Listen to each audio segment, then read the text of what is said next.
Let it begin. New England Patriots fans, it is finally 2024 training camp for the New England Patriots, and we're going to talk about it here.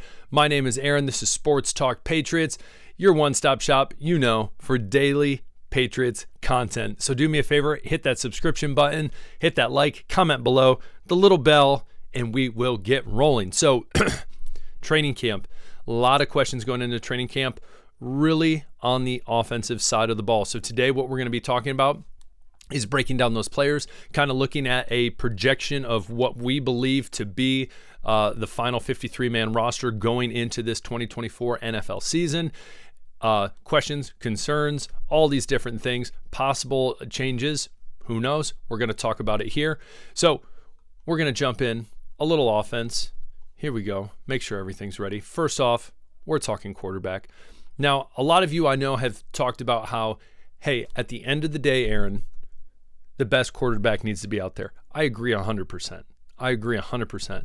Now, let me just clarify this. Gerard Mayo came out and said, as of spring, going into this training camp, the number one quarterback is Jacoby. Jacoby's the number one quarterback, and he's played a lot of football, and so he has that experience. So it's not, hey, this is Aaron saying this. This is the big dog saying it. So as of right now, number one quarterback, Jacoby Brissett. Now, could that change through training camp? Yes, 100% it could change.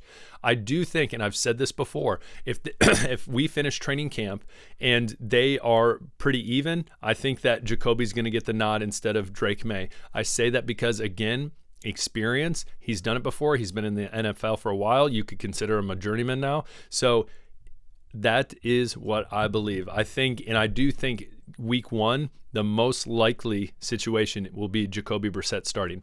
Again, I know a lot of you saw that pass on Twitter to Rager that Drake May had, and a lot of people are getting giddy. They're getting excited about it. They're getting excited about Drake May. We all know he is supposed to take that torch and be the next essential face of the franchise. And sometimes people want to get that started right away. But then again, if Jacoby Brissett at the moment, week one, is better, then he's going to get that start. That's case in point, and I think that's what they planned on all along. If they didn't plan on that, they wouldn't have brought in someone like Jacoby Brissett. It's as simple as that. So Jacoby, most likely week one starter when it comes for the Patriots.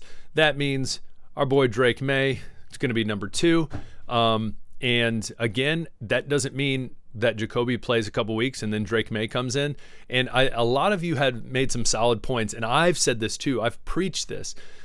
At the end of the day, do you want to put a guy that you have on a one-year contract behind a suspect line, or would you rather have the person who is most likely going to be the face of your franchise, your biggest your biggest investment that you have the most potential in behind a suspect offensive line? To start off, I would lean over here towards Jacoby, just because you just never know. And the last thing you want is to send him in there off the bat, baptism by fire, like they would say. So I think it's smart starting Jacoby.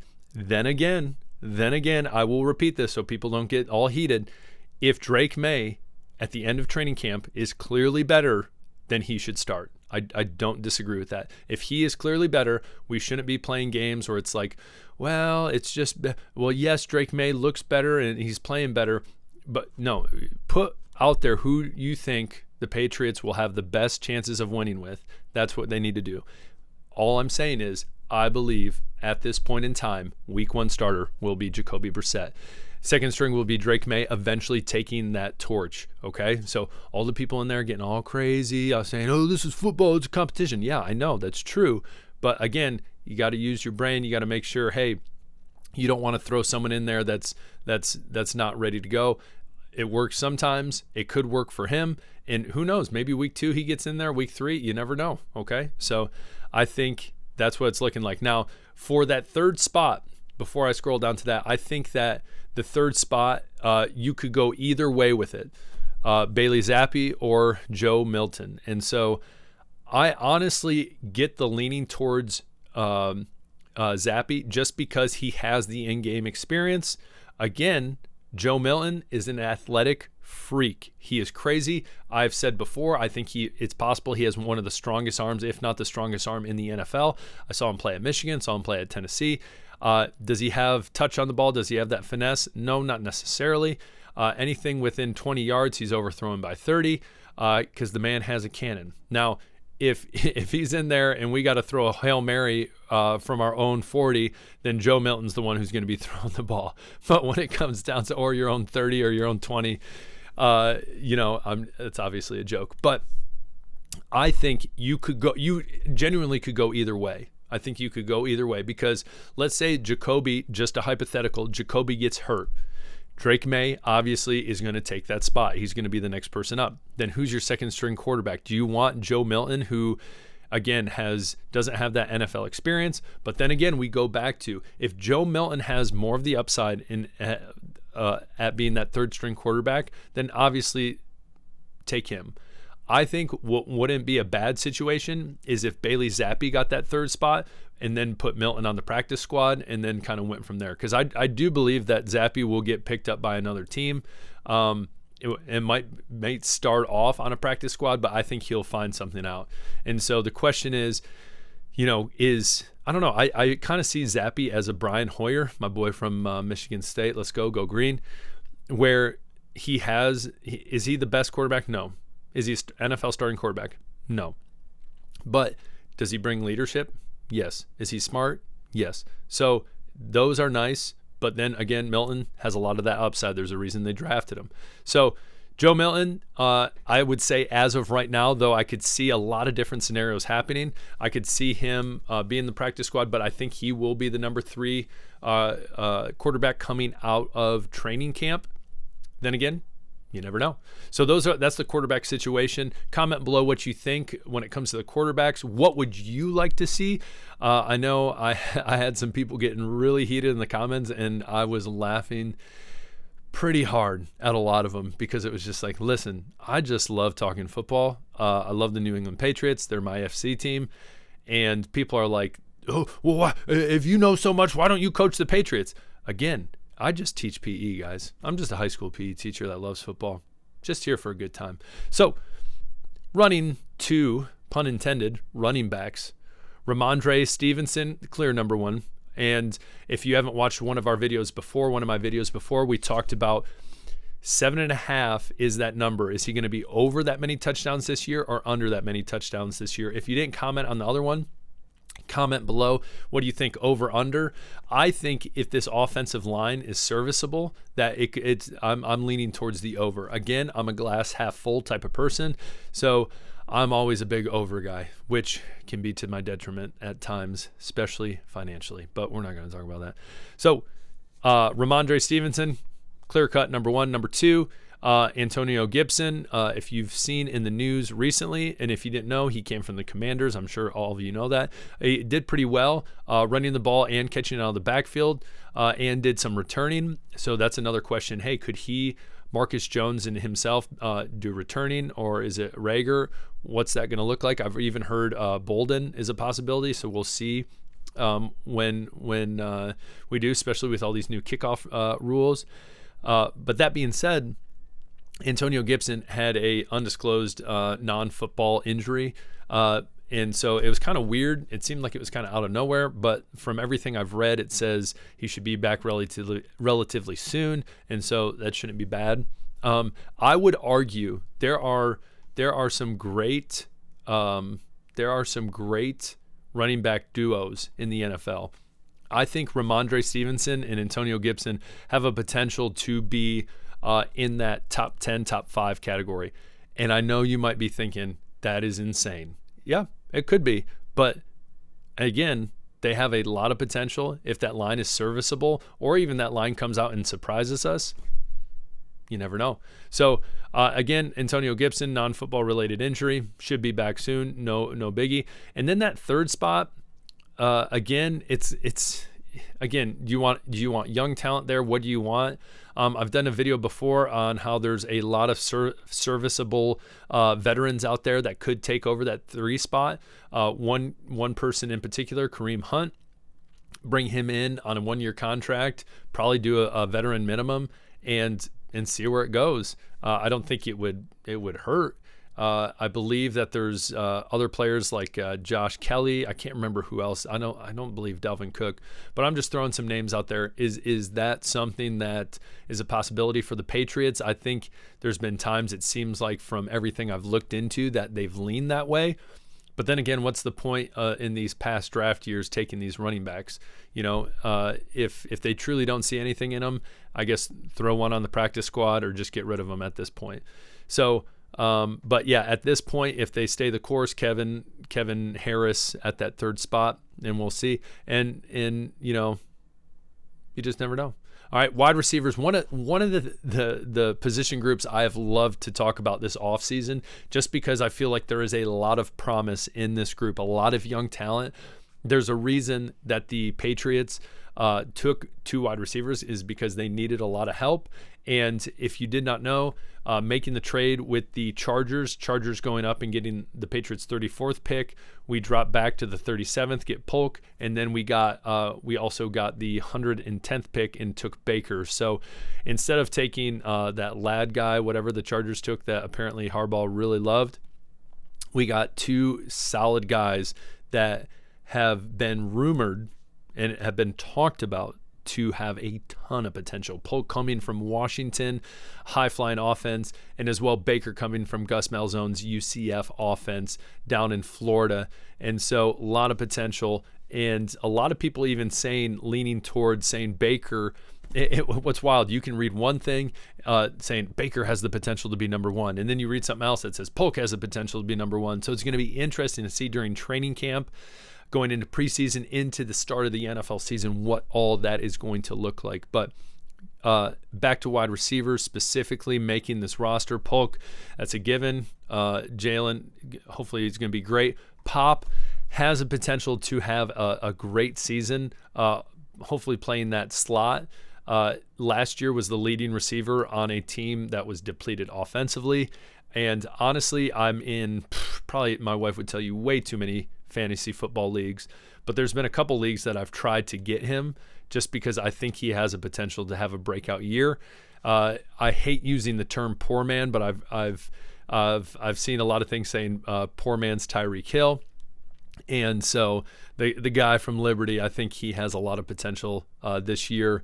Especially with a quarterback situation that seems a little more stable than Mac Jones, Zappy, all this stuff from last year that was just wild.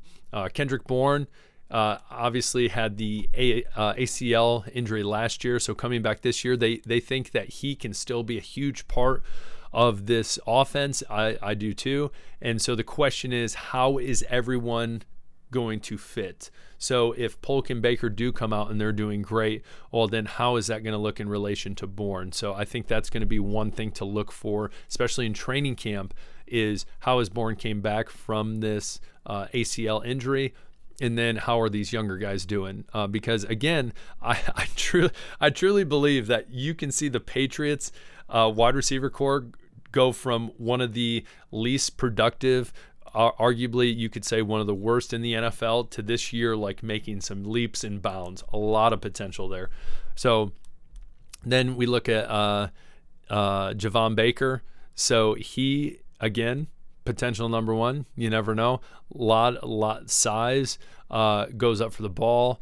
And so it'll be fun to see between him and Polk what's going to happen there. KJ Osborne coming over from the Vikings, kind of a veteran presence. Again, we'll see when it comes to training camp how he does, but I think he's kind of locked in on the roster, especially when you look at other players like Thornton, Butte, these other players that kind of just have not panned out. But then again, there's a reason you have training camp, and they prove coaches wrong. Then KJ Osborne, who knows? He could be gone, but I don't see that happening. And then currently at the 6th spot, the 6th wide receiver would be Jalen Reagor. And last year, he's kind of had his ups and downs in his career. Last year, he did some returning. I don't think that he he might be back there with the new kickoff rule. You can have one or two kickoff return specialists in receiving the ball in the, as they call it, landing zone. So it could be him and Marcus Jones back there. But again, it wouldn't surprise me if he even got cut. So I don't know. I think he will make it in the end. Then again, what are the Patriots going to do? It's still possible that Elliott Wolf tries to make a trade for another wide receiver, maybe a what a lot of people would deem as a true number one. Again, I can go back and forth on either of those. I do like the idea of T. Higgins. Ayuk, I'm not really huge on. It doesn't seem like he's the type of person with his attitude and how he's been handling all this stuff in a locker room. Like the Patriots, especially with a rebuilding team. And so, but you look at T. Higgins, you get him, but in hopes that you sign him again the next year. Again, the Patriots could always wait, see how the wide receivers do. And I think that's the flip side.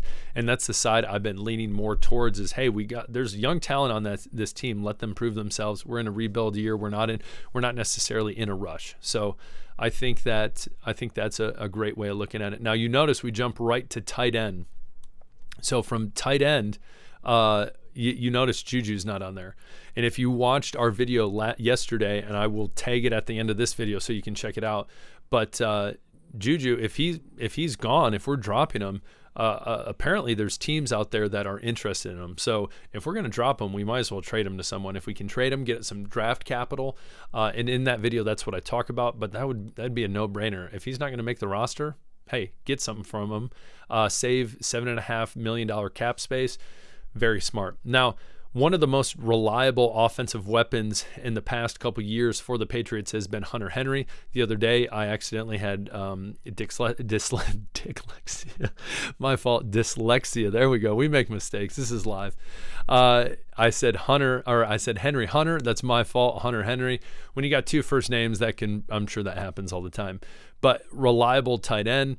Obviously, the number one tight end secured. Austin Hooper, he comes in on a 1-year contract. He is older. He's had some great seasons. But again, I don't think he's going to be the future. The tight end that Wilcox not going to make the cut. He's going to be out of here. But I've talked about him before as well. But Jaheim Bell, I think he's going to be a massive, like a lot of potential. I truly believe with Jaheim Bell that you could look back at the 2024 NFL draft and say, wow, he was a steal in the 6th round. I believe it was the 6th round pick. Yeah. Or 7th round. My fault. Golly. Good thing that was there. 7th round pick. It could be a steal. Very versatile. Should be able to do a lot of different things, set up a lot of different ways. So it'll be fun to see that. And I potentially could see him during the season overtake some snaps from Austin Hooper, but we will see. Now when we get to some of the biggest questions on the team, and that is the offensive line.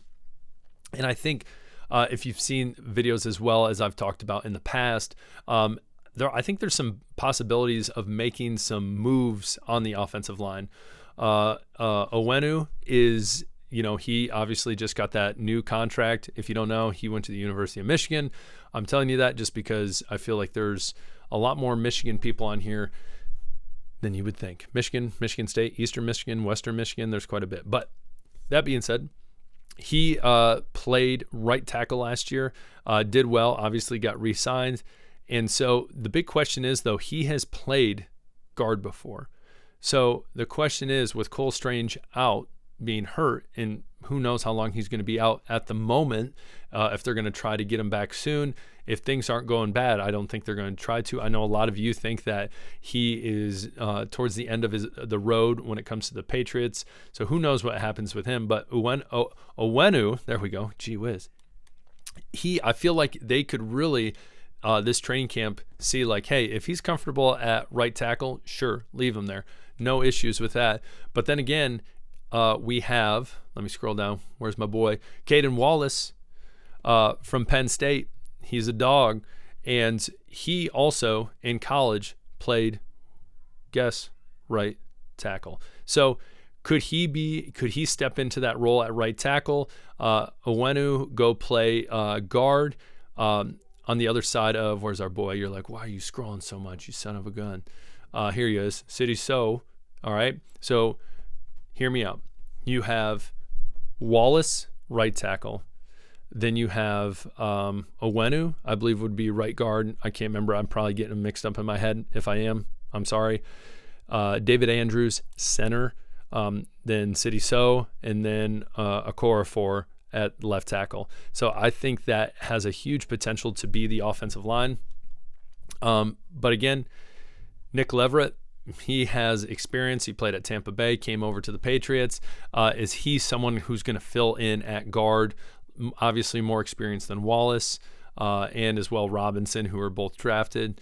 But then again, it comes down to who is going to be the best coming out of training camp, who's not necessarily always the most upside, but who will be the best. So I think when it comes down to it, it's possible that he takes that guard role. But if Caden Wallace comes out in training camp and just balls out, then you got to figure out how to put him on the line. There's young talent. I would say arguably he's a pretty higher draft pick. And so I think he has a lot of potential coming from a great team in Penn State that prides in their offensive line and their run game. And so it'd be interesting to see. Again, he has no NFL experience on tackle where Owenu does. So comment below, what do you think about the offensive line? What do you think? Give me specifics. Where do you think who is going to end up where? There we go. Week 1. I want you to comment below. That's been our kind of preview when it comes to the 53-man roster. We jumped around quarterback, all the specialty players in line. Tell me what you think. Anything on your mind, comment below. Might bring it up in another video. We'll talk about it. I appreciate you guys. This is Sports Talk Patriots. Again, do me a favor, hit that subscribe button. It'd really help. Hit that like, comment below. You guys rock. Go Pats.